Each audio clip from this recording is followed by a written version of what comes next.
આપણે જે ગોળ કેરીનો સંભારો બનાવ્યો એમાંથી આપણે જે બીજી રેસીપી બનાવવા જઈ રહ્યા છે, જે લીંબુમાંથી બનાવવાના છે, આથેલા લીંબુમાંથી. આપણે સુરતથી સૌરાષ્ટ્ર બાજુ જતાં એક ફેમસ હોટલ આવે છે જેની બહુ બધી બ્રાન્ચીસ છે. એની લીંબુની ચટણી બહુ જ વખણાય છે, તો એ આજે આપણે બનાવી રહ્યા છે. જેના માટે મેં એક બાઉલ લીધું છે, જેની અંદર મેં આથેલા લીંબુ લીધા છે. તમે જોઈ શકો છો બહુ સરસ રીતે અથાઈ ગયા છે. લીંબુ મેં 15 દિવસ પહેલાં આથી દીધા હતા, જેમાં મેં હળદર ને મીઠું સિવાય કંઈ નહોતું નાખ્યું ને એમને આથવા દીધા હતા. તો હવે આપણે જે ગોળ કેરીનો સંભારો છે એ લીધો છે બાઉલમાં. હવે આપણે મિક્સર જારમાં એ બાઉલ જે આપણે લીંબુ આથેલા લીધા છે એ લઈ લઈશું. સાથે જ સપ્રમાણે આપણે ખાંડ લેવાની છે. ખાંડ તમે પ્લસ માઇનસ તમારા ટેસ્ટ મુજબ કરી શકો, પણ ઇક્વલ હોય તો બહુ સરસ ટેસ્ટ આવે છે.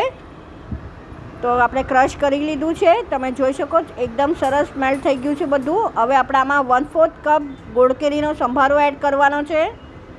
આને આપણે કૂક નથી કરવાનું, વિધાઉટ કૂક અને 0 ઓઇલ રેસીપી છે. આપણે 1/4 કપ એડ કરી દીધું છે. હવે આપણે એકદમ જ ફીણી લેવાનું છે. આમાં તમારે એક્સ્ટ્રા મરચું એડ કરવું હોય તો 1 ટેબલ સ્પૂન સુધી તમે કરી શકો છો. અને 2 થી 3 દિવસ લાગે છે ટેસ્ટ બેસતા, પણ બહુ ટેસ્ટી બને છે.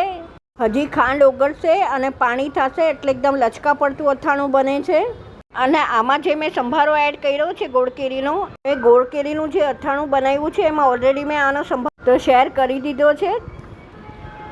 તો રેડી છે આપણી ચટણી. તો ચલો સર્વ કરી દઈએ.